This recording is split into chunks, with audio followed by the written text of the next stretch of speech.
itu menjadi sangat penting sekali, nggak bisa dibohongin. Saya udah mau ikutan beli misalnya satu perusahaan untuk bisa bertarung di F1, Formula One, balap mobil, tapi saya ngotot ke ada yang ke nggak sih? Saya ngotot ke yang nyetir Ferrari-nya itu harus salin driver saya gitu kan. Pernah dengar prinsip the man behind the gun? Ya kan? Ada dua orang bertarung, pernah nonton film cowboy nggak? Ini ada pada depan gitu kan? Benar nggak ya? Ya kan? Satu dikasih pistol, isi pelurunya cuma 2, satu di depan Begini. dikasih M16, magazine full, isi pelurunya 200. Ada pada depan jaraknya kira-kira segini itu berapa meter? 30 meter. Kira-kira yang menang siapa? Nomor tembakan. Pistol isi peluru 2 sama satu lagi M16. Padaran pelurunya banyak. M16. Tapi yang pegang 2 pistol itu Kopassus, punya brevet menembak, ikut kejuaraan menembak nggak pernah kalah. Yang pegang M16 itu orang di tengah di Uganda sana yang nggak pernah lihat M16-nya, megang aja kebalik. Jadi yang menang siapa kira-kira yang menang? The man behind the gun. Itulah kenapa manusia itu adalah aset utama, bukan pistolnya atau senjatanya. Indonesia sama Singapura kayak mana negaranya? Indonesia sama Singapura makmuran mana penduduknya? Gak mungkin dong, yang lebih kaya lebih makmur dong. Kok bisa sih yang lebih kaya kalah makmur? Manusianya. Jangan anggap enteng manusia. Kok bisa-bisanya Indonesia yang punya segalanya, penduduknya tidak semakmur Singapura, tidak punya apa-apa. Makanya jangan underestimate yang namanya managing people. Balik lagi tadi, masalah independensi dia menjadi penting karena tadi make sure orang ini adalah yang duduk di dalam board adalah orang-orang yang profesional, memang bisa bersuara secara objektif, kompeten dan profesional. Kalau jelek bilang jelek, bagus bilang bagus. Udah, ya mau nggak mau saya sebagai seorang CEO dibebankan target-target yang cukup challenging dong. Harus tumbuh di atas rata-rata perusahaan lainnya. Ya, jadi ibaratnya kalau sebagai balapan ya harus ngebut. Tapi kan ada navigator saya sebelah saya pakai apa?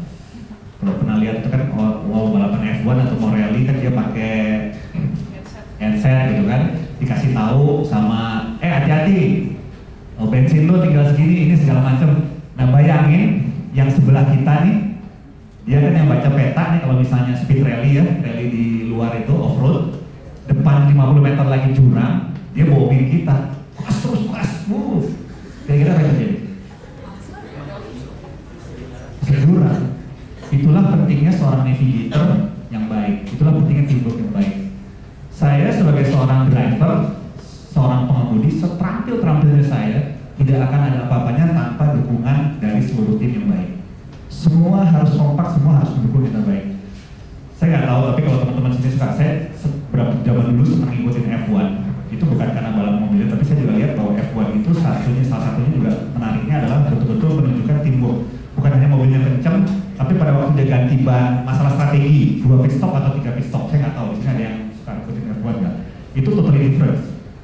2 pit stop, 3 pit stop, tergantung dengan sirkuit, tergantung cuaca. Berarti dia harus mengamati cuaca dari detik-detik hari per hari. Kalau hujan, kalau nggak hujan, gimana? 2 pit stop, 3 pit stop, bannya lagi berubah. Jadi itu benar-benar belum tentu Michael Schumacher, belum tentu sekarang si Jenson Button atau si Vettel itu pasti juara. Kalau timnya nggak solid, belum waktu isi bensinnya, belum waktu ganti bannya, yang 3 cepat, yang 1 terlambat, 3 kepasang, 1 nggak kepasang, gimana gitu ya? Contoh, teamwork is very important. Tadi itu dia pentingnya. Ya, kenapa? Saya juga nggak pengen punya komisaris yang yes man. Oh bagus, oke, gas, hajar boleh. Panjuran suruh hajar. Itu kira-kira. Jadi jangan selalu juga a priori terhadap teman kita yang biasanya kadang-kadang ngeselin gitu ya, annoying atau segala macam gitu, karena musuh kita adalah guru terbaik kita. Saya belajar banyak sekali dari para kompetitor kita. Dengan mempelajari para kompetitor kita, kebaikan, keburukannya, itu adalah salah satu sarana saya untuk terus memperbaiki diri. Wah, Ciputra apa ya? Dan mereka juga belajar banyak dari saya, sama-sama. Bakrilen sebelum saya pegang tahun 2007 nomor 10 dalam market cap. Setahun saya pegang di nomor 1. Saya keberang dalam waktu 1 tahun. Itu yang namanya blitzkrieg kalau zaman dulu. Itu yang namanya quick win. Nanti dalam melakukan suatu prestasi, upayakan lakukan yang namanya quick wins. Itu penting dalam kehidupan modern, karena itu akan sangat membangun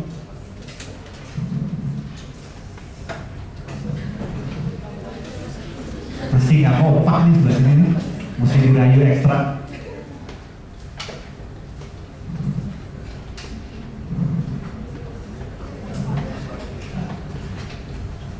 Untuk membangun yang namanya trust, untuk membangun yang namanya credibility, quick wins penting. Kalau, mohon maaf nih, contoh konkret aja, Pak SBY bentuk kabinet, kemudian sebulan nggak ada prestasi, 2 bulan nggak ada prestasi, orang masa 3 bulan nggak ada prestasi, 6 bulan nggak ada prestasi, orang berburu marah. Makanya penting yang namanya quick wins. Kita sebagai pribadi, apapun manajer ataupun CEO, harus bisa membuat target-target jangka pendek, jangka menengah, jangka panjang. Kalau semuanya jangka panjang, orang suruh nunggu dulu 5 tahun baru perform, capek, orang udah gak sabar. Apalagi hari ini, orang semua pengen cepet.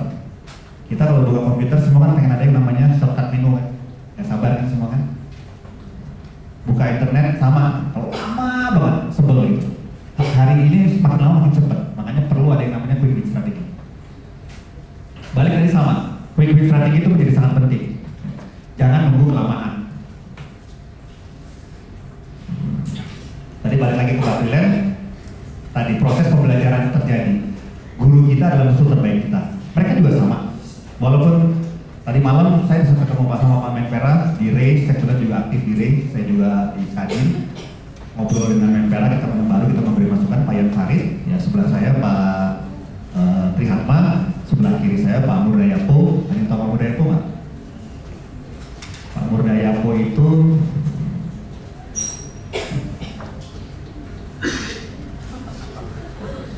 saya lagi yakin ada yang pakai sepatu Nike sama Lee nggak?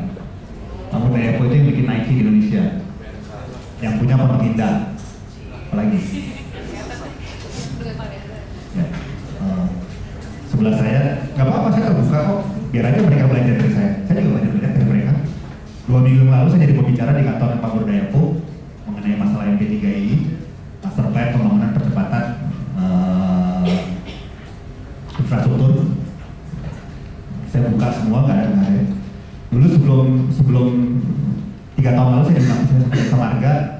Setelah saya jelasin strateginya Bakrilen, uniknya bisnis model Bakrilen, Jasa Marga bikin anak perusahaan properti meniru bisnis modelnya Bakrilen. Apa Pak? Itulah yang disebut sebagai mentalitas khalifah ruahan. Jangan pernah takut memberi, karena memberi adalah bagian dari persiapan untuk menerima lebih banyak lagi. Kalau teko nggak pernah dikosongin isinya, bisa menerima lagi nggak? Itu dia ya, mudah-mudahan kejawab. Ferdi di sini rambu-rambu beretika dalam kemudian value di Bakrilen. Bakrilen value-nya sebenarnya 3 dan juga merupakan core value. Biasanya orang bekennya itu bahasa jual itu core value. Kita tuh ada 3. Yang pertama yang disebut sebagai kekeluargaan. Gak bisa dihindarin, Bakrilen bagian dari kelompok usaha Bakri yang awalnya dari perusahaan keluarga. Salah satu core value itu adalah kekeluargaan. Kemudian yang kedua yang kita sebut sebagai added value, karena dia perusahaan keluarga dan entrepreneurship, salah satu kata kuncinya itu adalah added value atau value creation process. Yang ketiga yang disebut sebagai profesionalisme. 3 hal ini, gabungan dari ketiganya di blend jadi satu yang membuat Bakrilen dan juga semua perusahaan-perusahaan di Bakri itu menjadi punya prestasi yang dalam tanda petik dalam hal bisnis, terutama dalam hal pertumbuhan, jauh di atas rata-rata pertumbuhan perusahaan-perusahaan lainnya. Karena bergabungan 3 unsur ini. Karena kalau hanya kekeluargaan aja, biasanya alon-alon asal kelakon. Harmoni tapi tidak morok debut, biasanya pertumbuhannya akan moderat sekali. Yang kedua, entrepreneurship. Kalau hanya mempertemukan entrepreneurship aja, motif ekonomi tanpa mempertimbangkan motif sosial, motif sosialnya itu ada di kekeluargaan, rock the boat terus, biasanya juga ajutan dan sering tidak survive dari satu krisis ke krisis lain. Alhamdulillah, Bakri sudah melewati berbagai macam krisis, sehingga Bakri sebagai perusahaan konglomerasi tertua di Indonesia, ya, lebih tua dari Salim Group, lebih tua dari Sinarmas, lebih tua dari apapun, karena Bakri didirikan tahun 42. Alhamdulillah sampai survive sampai sekarang. Bahkan selalu dari krisis ke krisis, setiap krisis agak terjerembab, bahkan terjerembab sekali di 98. Tapi yang amazingnya, yang luar biasanya, setelah krisis bahkan tumbuh menjadi jauh lebih besar dari sebelumnya. Itu sesuai dengan prinsip sesuatu yang tidak membuat kita mati akan membuat kita menjadi jauh lebih kuat. Jadi jangan pernah takut terhadap challenge, jangan pernah takut terhadap tantangan. Hadapi. Al-Baqarah 286. Allah Subhanahu wa taala tidak akan memberikan cobaan kepada kita yang melebihi kemampuan kita. Jangan pernah takut. Ambil challenge, ambil tantangannya. Core value yang ketiga, profesional. Tadi, entrepreneurship itu sometimes ibarat gas. Kalau kita analogikan dengan mobil. Profesional itu sometimes kita analogikan sebagai rem. Dua-duanya penting. Kalau ngegas terus nggak ada rem, nabrak masuk jurang, dibakar massa, dibakar rakyat, kalau nabraknya kelewatan. Ya kan, mau naik metro mini kan? Supir metro mini. Tapi kalau ngerem terus, nggak ngegas, ya nggak tunggu-tunggu, nggak maju-maju. Harus sinkron, harus balance antara gas dan rem, antara profesional dengan entrepreneurship. Seorang entrepreneur yang jeli dan smart, dia akan harus berani meng-hire para profesional dan memberikan kepercayaan penuh kepada para profesionalnya, supaya bisa mengimbangi entrepreneurship mindset yang ada di mereka.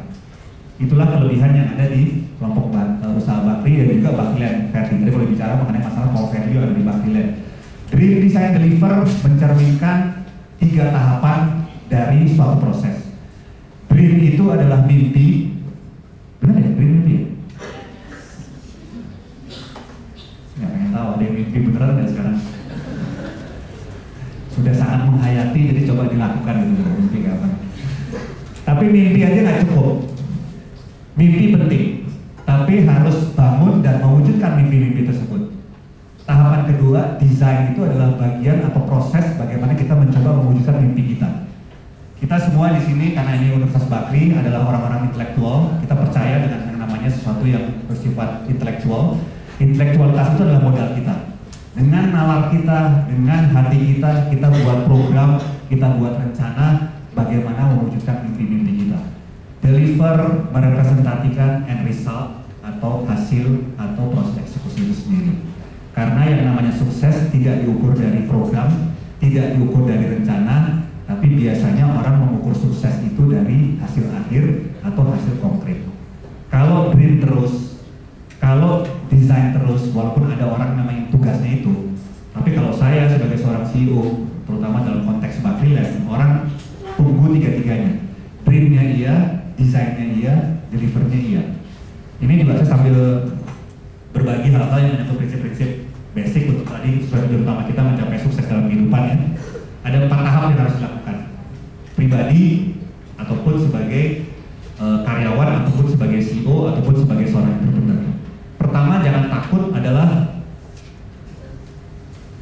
mimpi setinggi-tingginya. Selalu ada orang bilang adalah bahasa Inggrisnya lupa. Apa ya Rani saya selalu bilang? Dream high. Ya big dream lah, big dream. Yang kedua start small. Nah startnya nggak boleh gede. Kalau startnya juga muluk-muluk pasti nggak akan kejadian. Startnya harus start small. Oh sorry, think big atau dream big. Think big atau dream big. Kemudian yang kedua itu adalah start small. Yang ketiga adalah act fast. Yang keempat tadi sudah disinggung adalah prinsip quick wins. Karena quick wins itu penting untuk terus menerus membangun trust dan rasa pede kita. Kalau kita udah, kalau beda nggak kalau adik-adik suruh sekolah di sini ujian, tapi hasil ujiannya diumuminnya 4 tahun sekali. Kan bertanya-tanya terus tuh, kemarin ujian lulus nggak ya? mid semester, kenapa ada ujian UTS, ada ujian itu sebenarnya proses pentahapan juga tadi. Oh semuanya dicicil, ngerti dikit-dikit, PD-nya juga dikit-dikit gitu kan. Bagian dari proses membangun yang namanya trust, bagian dari proses membangun yang namanya kompetensi. Makanya tadi harus ada yang namanya start small, harus ada yang namanya terakhir itu namanya quick wins. Ya. Kira-kira itu Ferdi, mungkin sorry ini kelamaan 30 menit, bisa masuk ke sesi tanya jawab berikutnya Pak Gunadi. Saya pikir 3 pertanyaan tadi sudah cukup banyak kita bisa peroleh dari situ, bukan hanya sekedar masalah mekanistik, tapi intinya, core-nya di situ, dari tujuan, kemudian dari soal apa namanya domain diinginkan, intinya artikelnya, terus kemudian value-nya kan sangat dalam. Nah oke, untuk sesi kedua saya undang lagi 3 pertanyaan supaya agak yang belakang dulu deh. Belakang, satu ujung kanan, tengah, dan oke, sudah salah satu. Nanti sesi ketiga. Silakan. Sebutkan nama dari kelas. Sebelumnya selamat siang kepada Pak Ilham teman-teman ini. Saya Salman dari 2008. Jadi yang ingin saya terangkan sebenarnya terkait dengan sustainable growth dari Dr. sendiri Pak. Yang mana itu mempengaruhi dari shareholder value. Kalau kita pelajari jadi kan salah satu tujuan dari korporasi adalah memaksimalkan dari shareholder value itu terkait dengan sustainable growth. Nah, jika kita lihat basis dari bisnis Dr. sendiri kan bisnis real Pak, yang mana aset terbesar itu kan plan untuk membangun kan. Nah, kalau terkait dengan sustainable growth, land sendiri kan bukan merupakan sumber daya alam yang dapat diperbarui Pak. Nah, terkait dengan sustainable growth tadi, bagaimana cara dari Bakti sendiri untuk meyakinkan para shareholders dan para stakeholders bahwa bisnis ini merupakan bisnis yang sukses walaupun salah satu kekuatan dari bisnis sendiri itu merupakan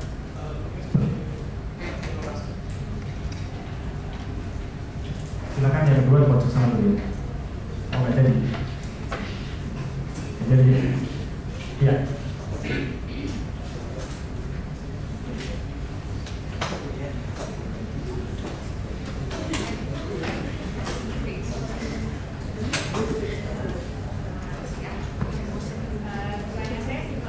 Sebutkan nama dulu.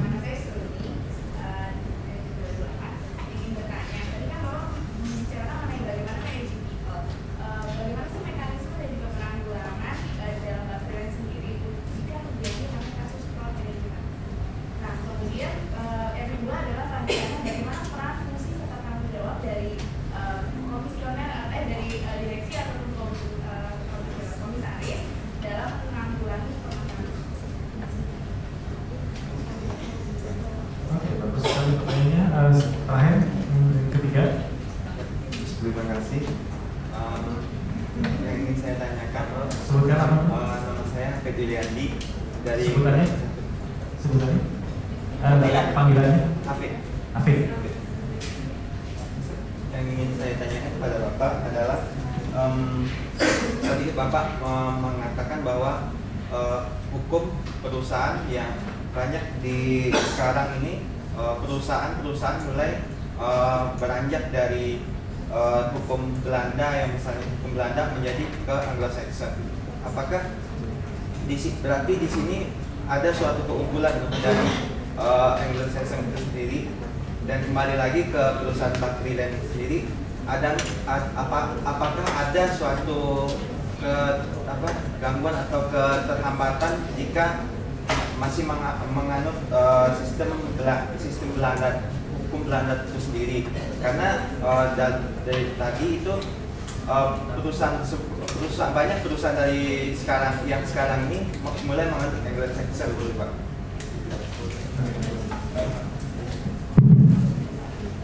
Oke, kasih pertanyaan yang keempat dari Salman, manajemen 2008 untuk sustainable growth. Bagus banget pertanyaannya Salman. Jadi gini, kalau ini saya bicara, sebetulnya saya nggak bawa materi presentasinya, tapi ini materi presentasi yang sering saya bawakan. Kalau bicara Bakti hari ini bisnis terbesarnya itu adalah properti. Tapi kita sudah mulai bilang bahwa kita tidak hanya properti, tapi kita menggabungkan antara properti dengan yang namanya property related infrastructure. Sehingga Buckland disebut sebagai integrated property company. Contohnya kita juga masuk ke jalan tol sama pengelolaan air terpadu. Satu-satunya perusahaan properti yang bangun jalan tol di Indonesia, bahkan di Asia Tenggara, cuma Buckland. Karena di Asia baru beberapa company yang punya bisnis model seperti ini. Bisnis model yang berunik dan sophisticated ini juga merupakan salah satu keunggulan kompetitif Buckland yang membuat perusahaan-perusahaan properti lain tidak mudah untuk bisa meniru Buckland. Itu contoh ada bagaimana Buckland selalu update terhadap tantangan zaman. Ingat, update terhadap tantangan zaman. Setiap zaman memberikan tantangannya sendiri-sendiri. Saya tidak pernah memaksakan sesuatu kepada anak saya, karena saya tahu apa yang baik buat saya di zaman saya dulu belum tentu baik buat anak saya di saat yang ada sekarang. Tapi yang ada adalah proses diskusi, proses sharing untuk bisa memastikan bahwa memang dia sudah melakukan sesuatu dengan sebaik-baiknya. Dan keputusan yang anak saya ambil itu adalah yang terbaik. Setelah saya uji, ujinya juga bukan kayak nggak tahu di sini harusnya nggak serem ya namanya ujian. Tapi ya kayak teman aja ngobrol. Balik tadi sustainable growth-nya yang tadi Pak Salman. Kalau bicara bisnis properti Indonesia hari ini tanahnya masih berlimpah ruah. Satu, harusnya dalam waktu teoritis sih 1000 tahun pun nggak habis. Yang kedua, hari ini masih ada yang namanya backlog perumahan, masih ada 13 juta unit rumah, artinya 13 juta kakak keluarga yang masih belum punya rumah. Itu juga suatu opportunity. Dan pertumbuhan setiap tahunnya itu kurang lebih sekitar 700 sampai 800 ribu unit rumah baru yang dibutuhkan. Karena Indonesia 240 juta penduduk dengan 1,6% pertumbuhan penduduk setiap tahunnya, itu rata-rata setahun itu ada lahir bayi kurang lebih saat ini sekitar ya cuma 1,6%. Kita kurang lebih sekitar 4 juta. Saya selalu bercanda, satu Singapura dilahirkan setiap tahunnya di Indonesia. Oh iya, Singapura bukan 4 juta. Kita rame-rame ke Singapura, tenggelam Singapura. Nah, itu opportunity. Tanahnya masih begitu luas. Tapi saya setuju bahwa nanti saya nggak tahu 5 tahun, 10 tahun, atau 20 tahun lagi, tantangan itu akan selalu ada. Kita harus selalu, apakah saya ataupun nanti manajemen berikutnya, ataupun pemegang saham berikutnya harus bisa melihat tantangan apa yang ada di zaman tersebut. Saya merespon di 2007 dengan menawarkan, 2005 waktu saya masih komisaris di Buckland, untuk merubah bisnis modelnya Buckland menjadi jauh lebih kompetitif. Ya, itu yang sebenarnya ini lompat sedikit yang dilakukan oleh Buckland dengan membuat bisnis model ini adalah sesuai dengan apa yang ada di dalam bukunya Blue Ocean Strategy. Ada yang baca? Kalau belum baca, tolong baca. Karena itu buku bagus dan modal yang akan menjadi tren dalam 10 tahun ke depan. Contoh konkretnya adalah Steve Jobs. Apple to Apple, enggak ada ya, cuma satu Apple, gimana mau Apple to Apple? You cek toko sebelah juga nggak bisa bilang mahal. Beda, satu Android, satu Samsung Galaxy Tab, satu iPad. Nggak bisa. Itu contoh bagaimana membuat satu bisnis model sehingga kita menjadi sesuatu yang unik yang tidak bisa dibandingkan dengan siapapun. Sehingga definisi daripada Blue Ocean Strategy yang namanya persaingan tidak lagi menjadi relevan. Tidak ada lagi yang namanya comparative advantage sesuai dengan apa yang disampaikan oleh Michael Porter. Usahakan jangan lagi ada yang namanya comparative advantage. Orang nggak bisa dibandingin. Hari ini makin gue banget. Gue banget, ya lu nggak bisa sama yang orang lain. Itu contohnya. Jadi renewable hari ini menjadi penting. Apakah itu terutama energi, terutama sesuatu yang kita pakai sehari-hari. Buckland juga mengadopsi prinsip green atau environmental friendly. Semua produk Buckland harus green, environmental friendly, harus ramah lingkungan. Tapi kalau dalam konteks ini memang nggak bisa dihindarin perumahan itu adalah bukan urusan manusia. Pangan, sandang, papan.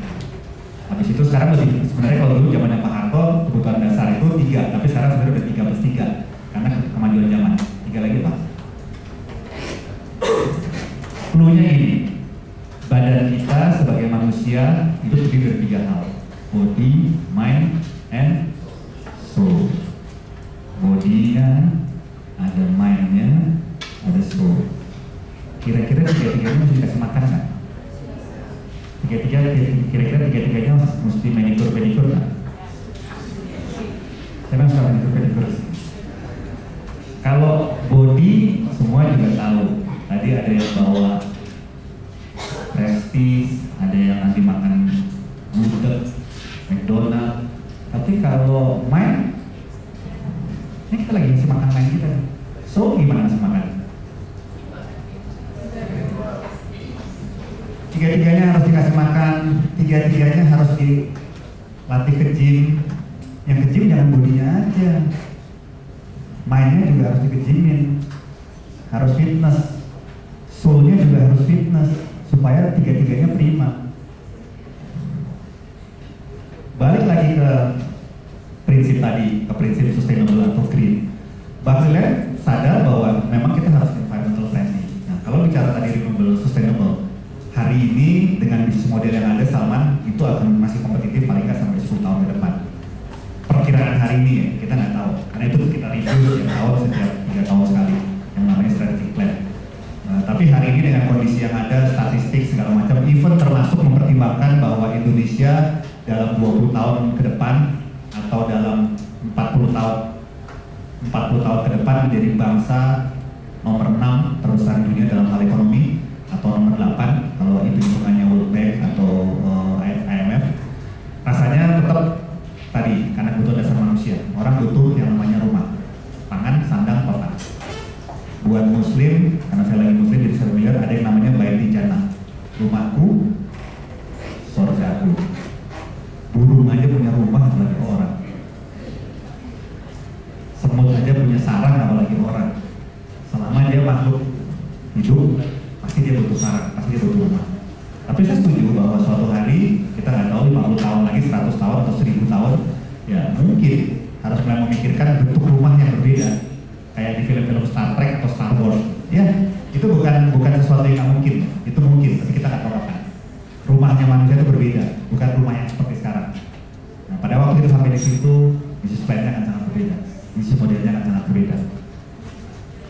Yang berikutnya, cepat aja ya. Seruni, kasus fraud, kemudian peran dari komisaris.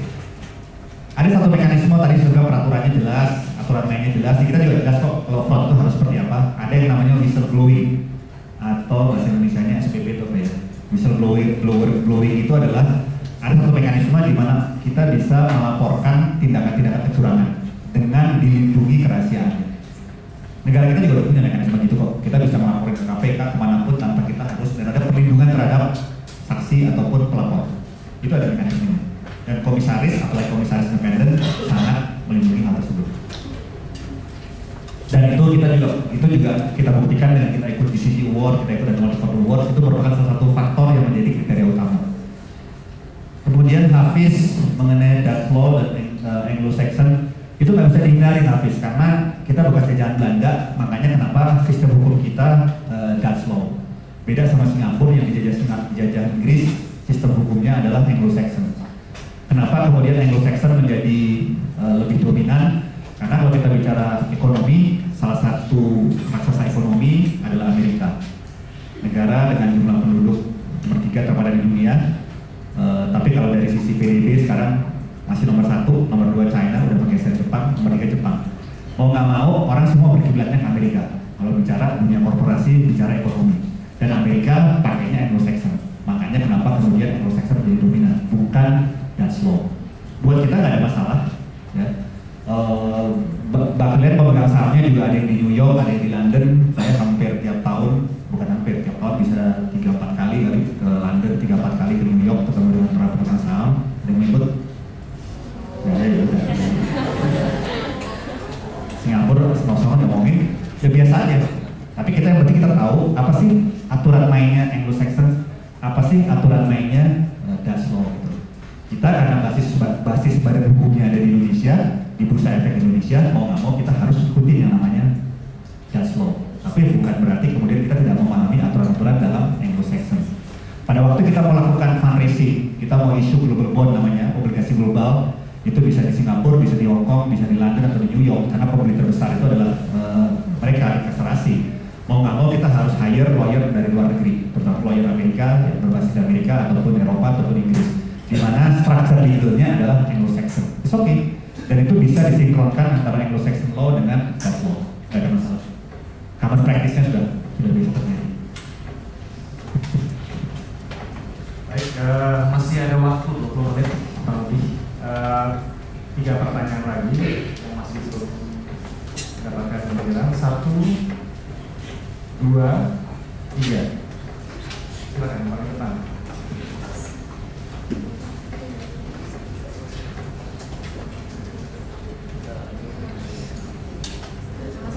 Sorry, bukannya yang depan. Nggak jadi, oke, nggak apa-apa. Biasanya kesempatan jalan aja. Silakan. Nggak ada kesempatannya, saya Ayu Putri dari manajemen 2000. Siapa? Ayu Putri. Ayo. Saya mau nanya Pak, tentang konflik of interest tadi di freelance sendiri itu biasanya yang menyebabkan konflik of interestnya itu dari mananya, dari manajemennya atau dari shareholdernya. Terus yang kedua, Bapak tadi sempat menyebutkan bahwa Bapilens itu salah satu perusahaan konglomerasi besar ya. Itu kalau waktu minggu lalu ada materi mengenai corporate control pyramid. Itu yang menyebabkan terjadinya konglomerasi antara perusahaan-perusahaan terbuka. Kalau menurut materi di situ, konglomerasi itu memang bermanfaat bagi perusahaan, tapi kayaknya kesannya kurang bermanfaat bagi society sendiri karena menimbulkan gap. Bagaimana pendapat Bapak? Terus yang kedua adalah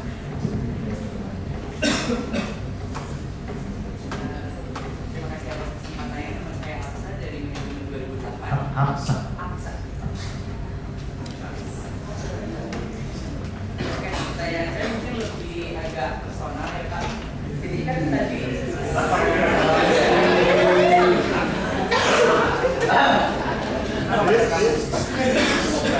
Jika tadi Bapak menjelaskan bahwa core value perusahaan baterai itu adalah kekeluargaan, entrepreneur atau value added dan profesional.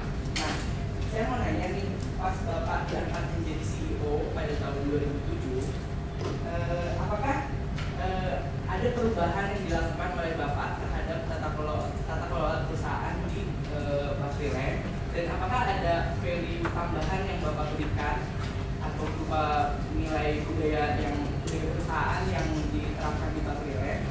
Terus apakah Bapak mengalami kesulitan dalam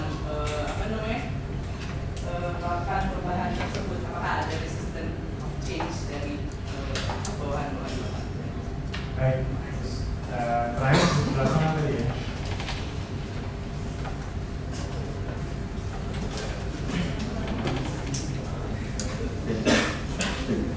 Assalamualaikum warahmatullahi wabarakatuh. Selamat pagi Pak Ira. Saya Diama dari manajemen 2008. Diama. Di sini satu hal yang ingin saya tanyakan berkaitan dengan implementasi good corporate governance di Bapilens. Tentu tidak bisa terlepas dari hal yang berkaitan dengan visi dan misi perusahaan. Di sini sejauh mana peran CEO dari Bapilens untuk menyelaraskan antara visi dan misi perusahaan terhadap implementasi good corporate governance yang ada di Bapilens, serta sejauh mana CEO dan direktur perusahaan menilai apakah visi dan misi itu masih selaras atau enggak. Kalau misalnya udah nggak selaras, bagaimana cara menentukan visi misi itu agar tetap bisa diselaraskan kembali dengan good corporate governance dalam perusahaan. Terima kasih. Assalamualaikum warahmatullahi wabarakatuh.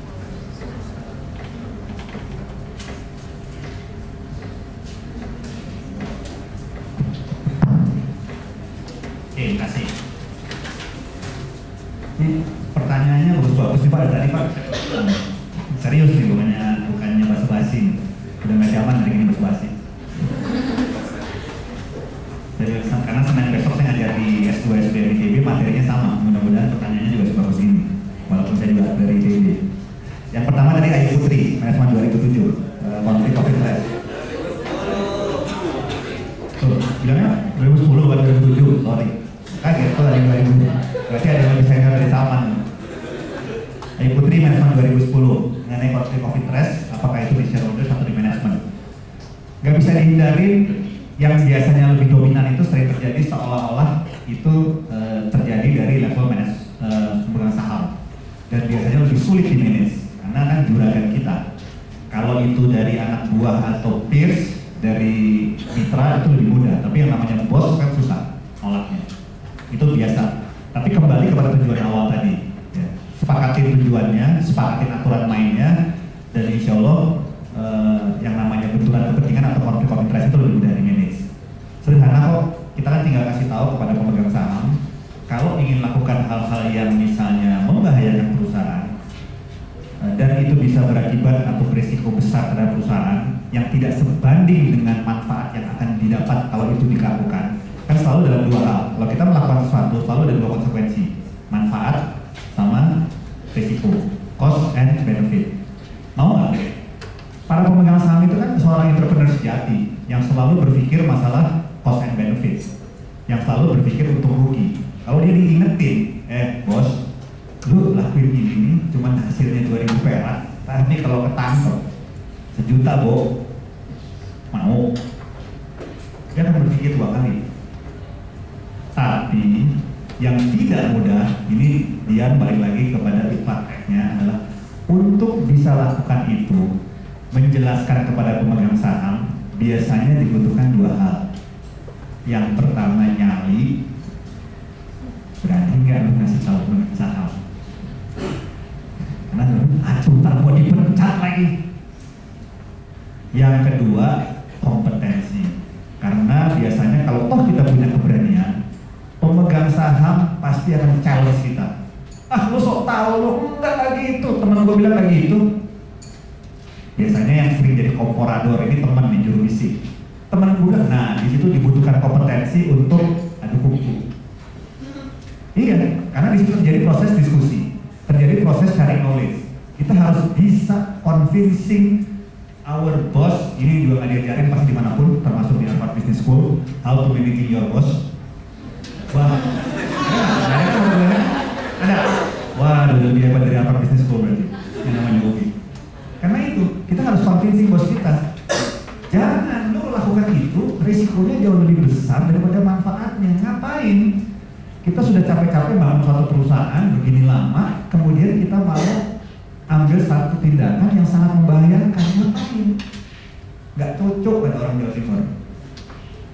Itu, jadi kalau balik lagi, caranya begitu. Kalau manajemen lebih mudah, walaupun kadang-kadang nggak mudah, kalau itu biasanya titipan pemegang saham, titipan pejabat yang sering terjadi misalnya dalam konteks perusahaan BUMN. Ya, makanya Pak Dahlan Iskan juga selalu ngomong adalah 80% problem itu terjadi adalah konflik di antara manajemen, terutama di antara direksi. Itu yang berat. Idealnya seorang CEO diberi kesempatan untuk menunjuk timnya sendiri. Dia yang propose, ini loh orang yang gue mau bawain dalam manajemen, dalam tim gue, walaupun kewenangan approvalnya ada di pemegang saham. Terjadi check and balance proses, sehingga dia tahu persis bahwa tim yang dibentuk itu adalah dream team. Kalau biasanya timnya titipan, tidak sesuai dengan aspirasi segala macam, biasanya itu start awal problem. Kira-kira itu, Ayu Putri. Saya manajemen 2004 ya.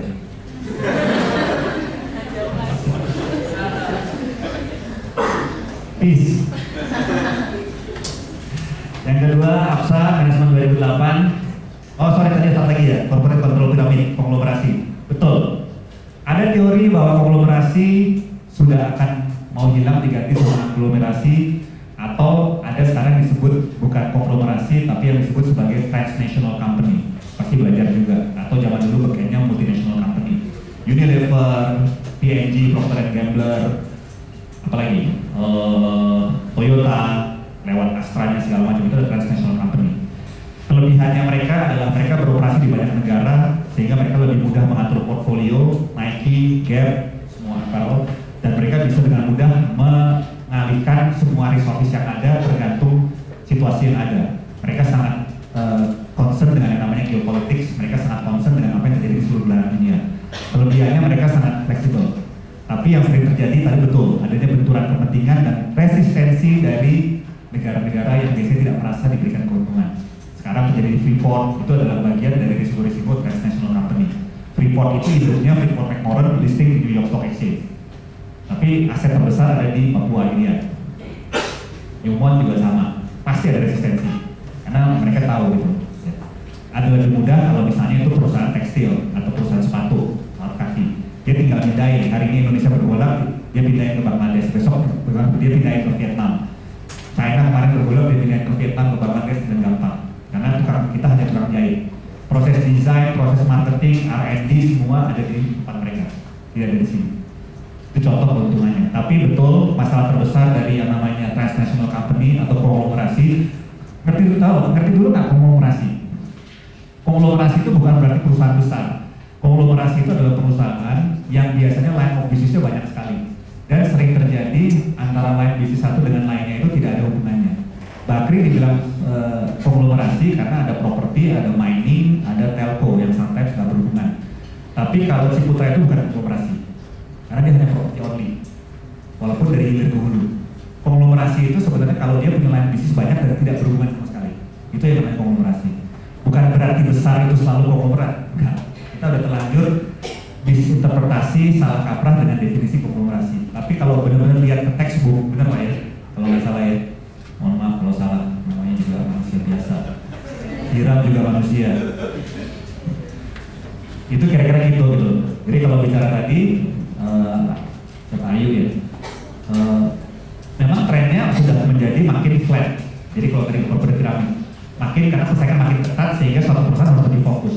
Konglomerasi menjadi sangat terancam karena dia cenderung tidak fokus dan tidak terjadi value chain ataupun sinergi di antara line bisnis satu dengan bisnis lainnya. Dan span of control-nya besar sekali. Dan span of control yang terlalu besar itu adalah risiko. Makanya di Bakri coba mensiasati atau meminimasi risiko dengan melakukan yang namanya strategic alliance, sehingga tetap terjaga yang namanya check and balance proses. Tidak menjadikan span of control yang terlalu lebar. Itu salah satu kiat atau strategi untuk meminimasi risiko, belajar dari pengalaman monetary crisis 98. Tadi resistensi ekonomi pasti ya, itu pasti biasa selalu terjadi. Makanya satu perusahaan itu harus selalu punya dua tujuan ekonomi dan tujuan sosial, peran ekonomi dan peran sosial. Kalau dia hanya mikirin ekonomi, nggak mikirin sosial, hanya soal waktu pasti akan ada konflik. Absa manajemen 2008 bicara core value Bakrian.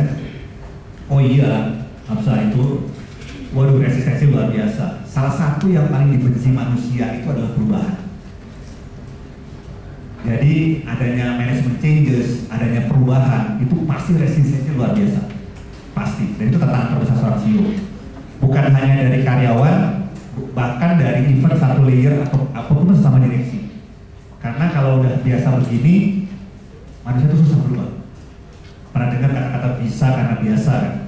Jadi karena dia udah biasa, ya udah gini aja, kenapa mesti berubah sih?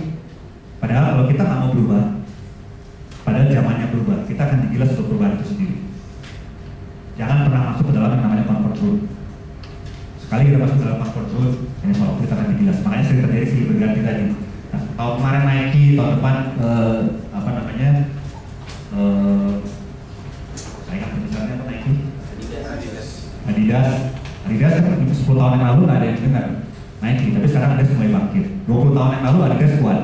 Saya bilang nih, satu lagi Amerika juga. Reebok. Dulu Nokia market leaders, ada bukunya The Failures of Market Leader. Nokia merasa hebat, tiba-tiba nggak kerasa udah kesalip sama BlackBerry. Sekarang gantian BlackBerry yang mau turun, Apple mau naik. Tapi dengan wafatnya Steve Jobs, orang mulai berkata dengan masa depannya Apple, karena Apple akan kehilangan soul-nya. Apakah iPhone 4 atau 5 atau 67 akan masih sekompetitif seperti iPhone yang kemarin? Juga iPad 3 apakah akan sama harganya dengan iPad 2? Itulah satu realita kompetisi. Jadi kalau ditanya itu pasti. Makanya seorang CEO itu harus punya, atau seorang pemimpin harus punya namanya mental baja. Ini saya udah sering nulis ini, tapi mudah-mudahan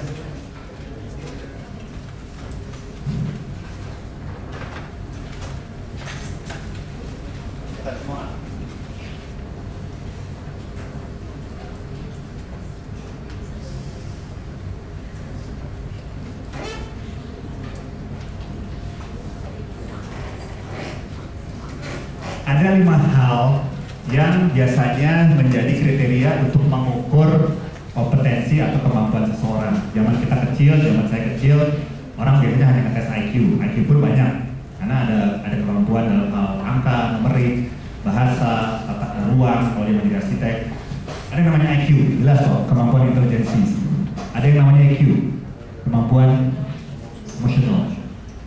Dalam pekerjaan ada, bukunya Daniel Goleman, baca bukunya Daniel Goleman. EQ dalam pekerjaan. Ada yang namanya PQ, 8 Habits, Stephen Covey, setelah 7 Habits, yang namanya Physical Quotient, Intelligence Quotient, Emotional Quotient, Physical Quotient. Ada yang namanya AQ, ada yang tahu?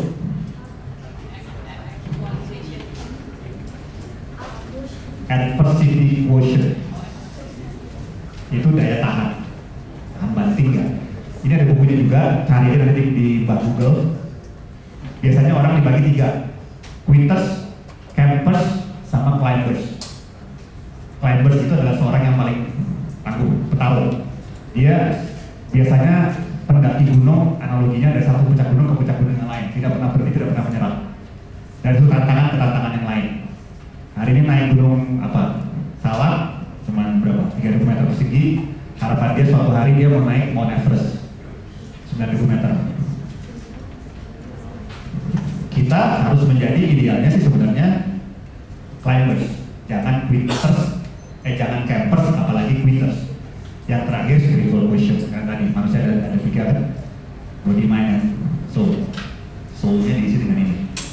Karena ada yang namanya invisible hand. Zikir, fikir, ikhtiar.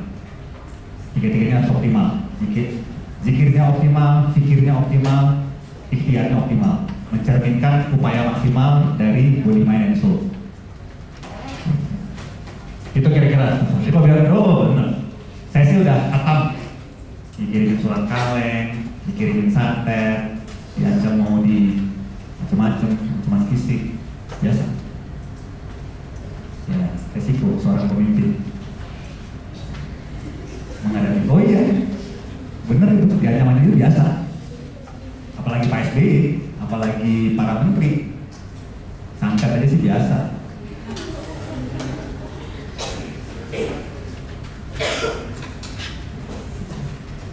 Yang terakhir,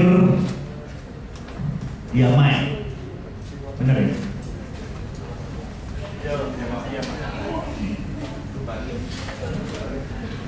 Visi misi perusahaan menyalurkan kepada Farah bagaimana? Dulu biasanya lebih mekanismenya itu top down, lebih banyak top down. Tapi dengan berubahnya zaman, bottom up itu menjadi proses yang menjadi penting. Sehingga yang terjadi adalah proses bolak-balik antara top down dengan bottom up. Artinya harus melibatkan sebanyak mungkin stakeholder. Kita lakukan kadang-kadang yang namanya survei, tanya ke semua karyawan, tanya ke semua mitra-mitra kita, tanya juga kepada pemegang saham, apakah visi-misinya masih sesuai apa enggak. Kalau mau bicara konkretnya, mungkin 2 tahun atau 3 tahun sekali bikin kita hire satu konsultan dan kita lakukan proses untuk mengetes apakah semua model ataupun program yang ada di dalam satu perusahaan itu masih valid sesuai dengan tantangan zamannya, termasuk visi-misinya. Waktu saya masuk, saya banyak sekali memberikan masukan untuk berubah, karena memang challenge saya waktu dari pemegang saham ini Bang Glenn udah lama sekali dan terbaik tertidur, pemegang saham ingin Bang Glenn lari. Makanya tadi saya bilang waktu saya masuk itu market kaki nomor 10 dalam waktu 1 tahun, alhamdulillah di nomor 1, jam 4, gebrak bangunin semua. Ayo bangun, lari. Resistensi besar sekali, pasti. Nah, misi-misi berubah gimana? Bisa berubah. Yang penting harus ada komitmen dulu dari pemegang saham, ada dukungan politik. Karena kalau kita nggak mungkin langsung pemegang saham.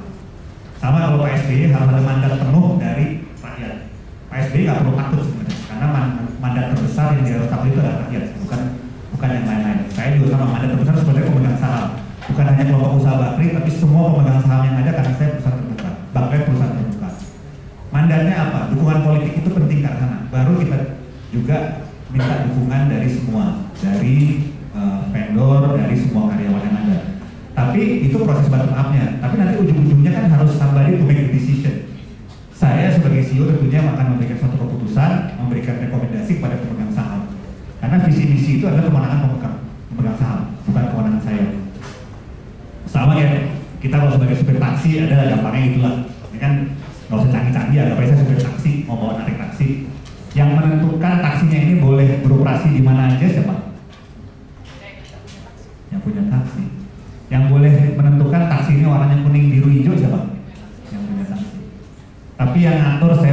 dulu sebentar, sejam saya mau ngaso, makan, rokok. Itu kira-kira analogi pembagian tugas dan kewenangan antara CEO, supir taksi, dan pemilik. Jadi juga nggak usah canggih-canggih analoginya, supir taksi aja